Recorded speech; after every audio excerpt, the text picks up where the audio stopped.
अल्लाह ही अल्लाह किया करो, दुख न किसी को दिया करो, जो दुनिया का मालिक है नाम उसी का लिया करो।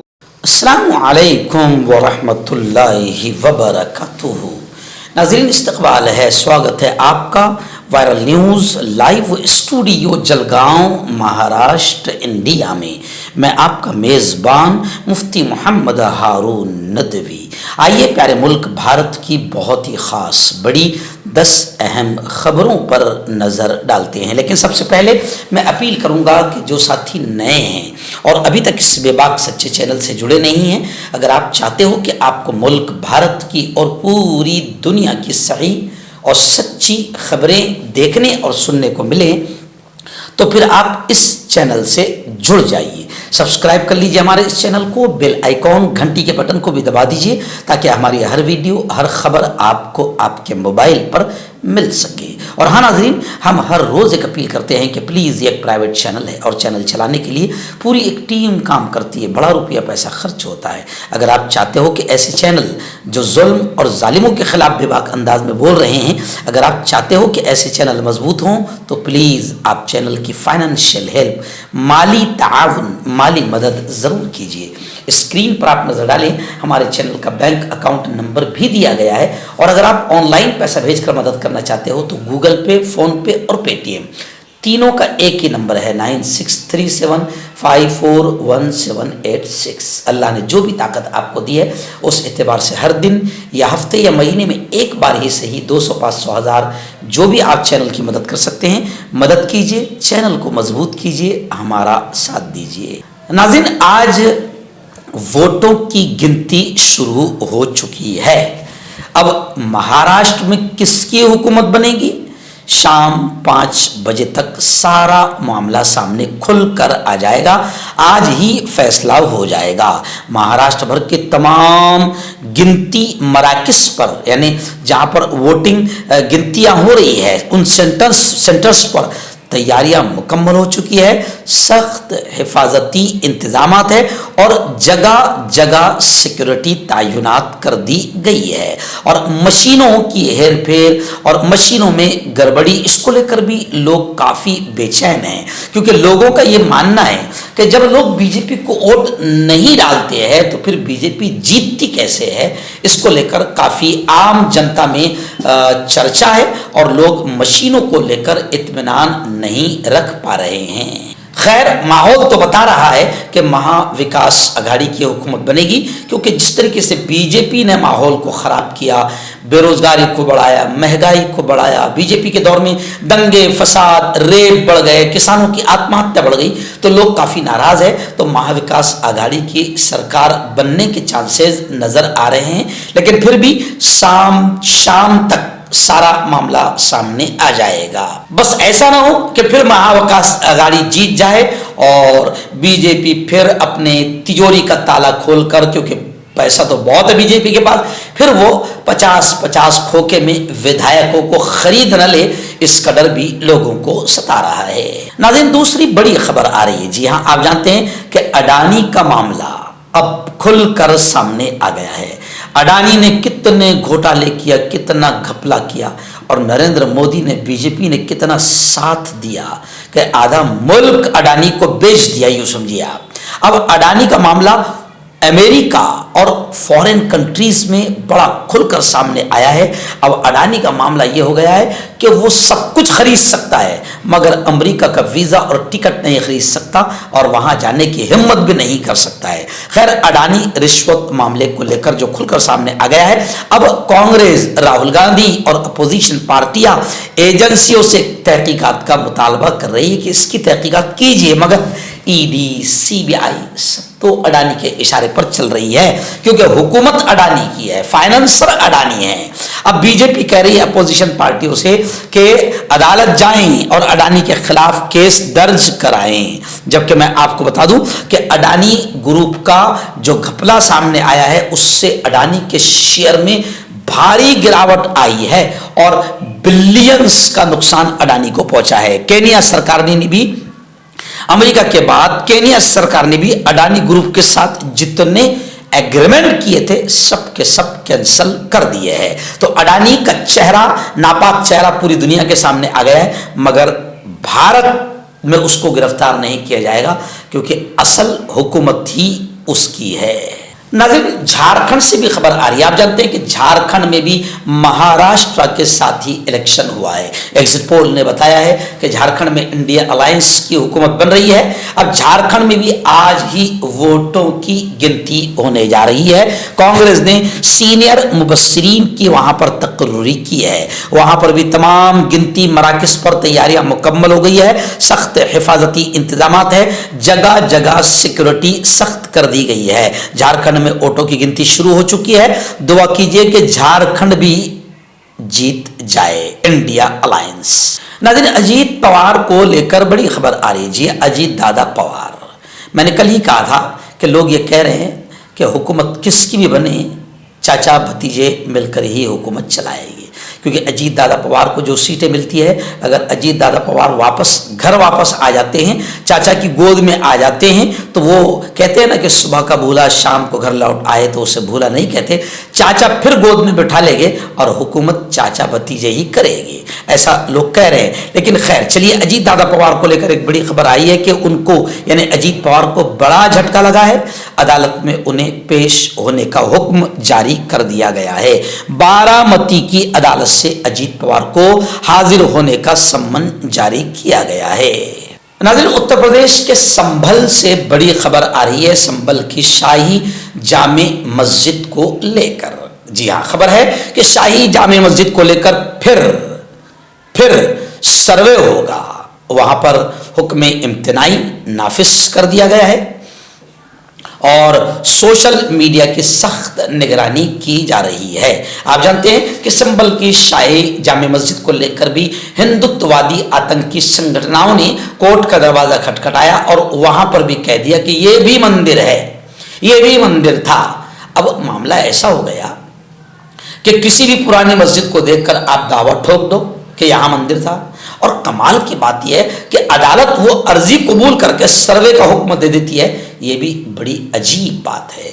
यानी आप समझिए कि किस तरीके से कानून की धज्जियां उड़ाई जा रही है। और जब अदालतों से ही ऐसा हुक्म आएगा तो फिर बताइए इंसाफ की उम्मीद कहां से की जाए, जब ये लागू हो चुका है कि 1947 में जो इबादतगाह जैसी थी वैसी ही रहेगी, तो फिर उस एक्ट के तहत इन अर्जियों को निकालकर फेंका क्यों नहीं जा रहा है जो हिंदू आतंकी संगठनें दे रही है। लेकिन खैर, संभल की शाही जामे मस्जिद का सर्वे होगा, ऐसा हुक्म आ गया है और वहां पर बाकायदा हुक्म इम्तिनाई भी नाफिज कर दिया गया है। और सोशल मीडिया पर कोई माहौल खराब करने वाली पोस्ट ना आए, इसलिए सोशल मीडिया की भी सख्त निगरानी की जा रही है। हालांकि ये सारा के सारा मामला सिर्फ हिंदू संगठनाएं माहौल को बिगाड़ने के लिए कर रही है। नाज़रीन, आजम खान एक कदावर समाजवादी पार्टी के नेता, उत्तर प्रदेश के अजीम लीडर, अल्पसंख्यक के, माइनॉरिटी के, SC ST OBC के बड़े लीडर आजम खान, लेकिन किस तरीके से योगी आदित्यनाथ की नापाक दुश्मनियों का शिकार हुए हैं वो आप हम सब जानते हैं। जेल की सलाखों में है और अभी खबरें आ रही कि आजम खान को अभी चंद्रशेखर आज़ाद वहां पर उनसे मिलने गए थे। चंद्रशेखर आज़ाद ने मिलने के बाद ये बड़ा दावा करते हुए कहा है कि आजम खान को फांसी वाली बैरक में रखा गया है। यानी जहां पर फांसी जिनको दी जाती है उनको जहां पर रखा जाता है वहां आजम खान को फांसी वाली बैरक में रखा है। आंखों में इन्फेक्शन है, तबीयत उनकी खराब है। मुलाकात के बाद चंद्रशेखर आज़ाद ने ऐसा दावा किया है। यानी आजम खान के साथ जितना नापाक रवैया और जितनी दुश्मनी निकाली जा सकती है, योगी आदित्यनाथ अपनी घटिया हरकतें कर रहा है। दिन वक्फ बोर्ड को लेकर फिर बड़ी खबर आ रही है। जी हाँ, वक्फ बोर्ड को लेकर आप जानते हैं कि नया एक बिल, वक्फ तरमीमी एक्ट 2024, एक नापाक तरमीमी एक्ट है जिसको मोदी एंड बीजेपी सरकार लाना चाहती है। लेकिन all India Muslim personal board, Jamiat Ulamae Hind और मुल्क की तमाम तंजीमें, संगठनाएं सब खुलकर मैदान में आई है इस नापाक बिल के खिलाफ। और अल्हम्दुलिल्लाह लोकसभा में जो मुसलमानों ने इत्तेहाद बताया और फिर 400 पार का सपना देखने वाला नरेंद्र मोदी 240 पर अटक गया, तो वक्फ बिल को अब बहुमत की वजह से, बहुमत न होने की वजह से पास नहीं कर पाया। मगर खबरें आ रही है कि वक्फ पर रिपोर्ट तैयार हो गई है, क्योंकि जेपीसी एक कमेटी बनाई गई थी, जगदम्बी का पाल जिसके चेयरमैन बनाए गए थे। अब जगदम्बी का पाल का बड़ा बयान आया कि वक्फ पर रिपोर्ट तैयार हो गई है, पार्लिमानी इजलास के पहले हफ्ते में वक्फ पर रिपोर्ट पेश हो सकती है। खैर, रिपोर्ट जो भी हो, पूरे मुल्क के तमाम ही अल्पसंख्यक माइनॉरिटी और मुसलमानों ने तय करना है कि किसी भी हाल में हम इस नापाक इरादे को, जो मोदी का और बीजेपी का और सरकार का नापाक शैतानी इरादा है, इंशाअल्लाह हम किसी भी हाल में हुकूमत को कामयाब होने नहीं देंगे। नाज़रीन, आज महाराष्ट्र में भी और झारखंड में भी गिनती शुरू हो चुकी है। महाराष्ट्र में खेला रोकने के लिए तमाम सियासी पार्टियां पूरी तरीके से तैयार हो चुकी है। बताया जा रहा है कि महायुति अक्सरियत न मिलने पर प्लान बी पर अमल करेगी। जी हाँ, उसकी जितनी बी टीमें हैं सबको लेकर वो काम करेगी। महायुति ने भी ऐसा प्लान बनाया है। वहीं पर महाविकास आघाड़ी ने भी कमर कस ली है, बल्कि शरद पवार की पार्टी ने उम्मीदवारों के साथ एक मीटिंग ली और उसमें दावा किया है कि महाविकास आघाड़ी को 157 सीटें मिलेगी। संजय राउत, जो शिवसेना उद्धव ठाकरे के कद्दावर नेता है, उन्होंने भी कहा कि इंतखाबी नताइज के बाद, यानी रिजल्ट आने के बाद, महाविकास आघाड़ी अपने तमाम मुंतखब नुमाइंदों को एक जगह रखेगी। क्योंकि एक जगह रखना इसलिए जरूरी है, बल्कि कैद में रखना इसलिए जरूरी है क्योंकि फिर बीजेपी के पास में खोके बहुत है। बीजेपी खोके दिखाकर जमहूरियत का मजाक उड़ाती है और इलेक्शन कमीशन की भी धज्जियां उड़ाती है और खोके खोके देकर विधायकों को खरीद कर सरकार बना लेती है। इसलिए महाविकास आघाड़ी ने भी कमर कस ली है और संजय राउत का बड़ा बयान आया है कि तमाम मुंतखब नुमाइंदों को एक जगह रखा जाएगा जब तक के हुकूमत बन न जाए। नाज़रीन, बड़ी खबर इस वक्त मेरी निगाहों के सामने आ रही है। जमीयत उलमाए हिंद हजरत मौलाना अरशद मदनी, अल्लाह रब्बुल इज्जत इनको बेहतरीन जज़ा दे, खबर आ रही है कि पटना गांधी मैदान बम धमाका मुकदमा, पटना गांधी मैदान बम धमाका मुकदमे में दहशतगर्दी के इल्जामात से 3 मुस्लिम नौजवान बरी हो गए हैं। अल्हम्दुलिल्लाह। जमीयत उलमा महाराष्ट्र अरशद मदनी कानूनी इमदाद कमेटी ने मुकदमे की पैरवी की थी। आप जानते हैं कि जमीयत उलमा महाराष्ट्र अरशद मदनी पूरे मुल्क में जहां कहीं भी जवानों को उठाया जाता है और संगीन इल्जामात के तहत उन्हें फंसाकर जेल के सलाखों में ठूंसा जाता है, ऐसे ऐसे मुकदमात उन पर लगाए जाते हैं कि रिश्तेदार भी साथ नहीं दे पाते हैं और हाई कोर्ट और सुप्रीम कोर्ट की लाखों रुपए फीस भरने की उनमें ताकत नहीं होती है।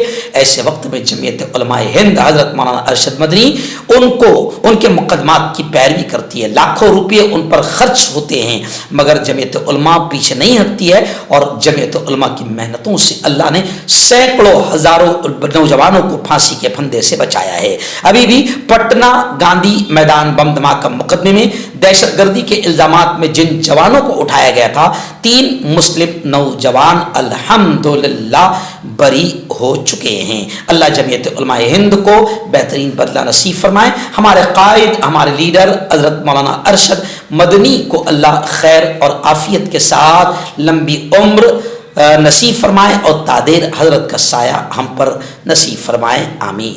आइए नाज़रीन, आखिरी बड़ी खबर आ रही है। आप जानते हैं कि इलेक्शन से 1 दिन पहले करोड़ों रुपये बांटा गया और आपको ये भी याद होगा, एक वीडियो वायरल हुई थी कि एक होटल में बीजेपी के बड़े कद्दावर नेता विनोद तावड़े 5 करोड़ रुपए नकदी के साथ पकड़े गए। वो वीडियो काफी चली। फिर कांग्रेस लीडरान ने विनोद तावड़े के खिलाफ जबरदस्त आवाज उठाई। अब खबर आ रही है कि विनोद तावड़े ने कांग्रेस लीडरान को कानूनी नोटिस भेजा।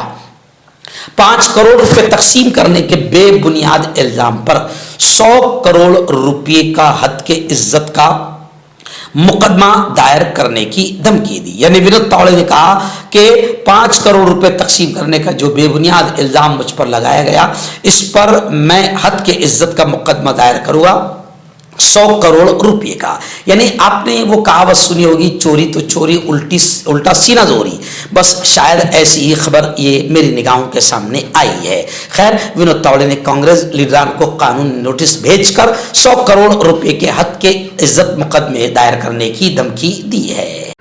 मर्दाना ताकत हासिल करें 72 घंटों के अंदर, वो भी जड़ी बूटियों द्वारा। हकीम याकूब खान से कांटेक्ट करें, जो कि 75 सालों से हिकमत कर रहे हैं। इसके अलावा जोड़ों में दर्द, गुर्दों में पथरी, शुगर, खुजली, ल्यूकेरिया का गारंटी से इलाज किया जाता है। अभी कांटेक्ट। तो मैं हकीम जावेद, क्या आपको शुगर है या आपके बदन में दर्द रहता है, जैसे जोड़ों का दर्द, नसों का दर्द, गठिया वाई? इसके अलावा अगर आपको बवासीर है, खूनी वाली हो या मस्से वाली हो, और अगर आप अपनी शादीशुदा ज़िंदगी को लेकर खुश नहीं है, तो आप हमें कांटेक्ट कर सकते हैं। यहाँ गारंटी के साथ जड़ी बूटी से इलाज किया जाता है। Thank you so much. हकीम फरीद, जो कि खानदानी देसी दवाओं से इलाज करते आ रहे हैं, जैसे मर्दाना ताकत, लिकोरिया, शुगर, बिना अंग्रेजी दवाई, बिना परहेज के खत्म हो जाती है। इसके अलावा जोड़ों का दर्द, घुटनों का दर्द, कमर दर्द, खुजली, बवासीर, खूनी मस्से वाली, वजन कम करना, वजन बढ़ाना, तिल, मस्से, आंखों के ऊपर की चर्बी, बालों का झड़ना, बालों में कीड़ा लगना, भी कांटेक्ट।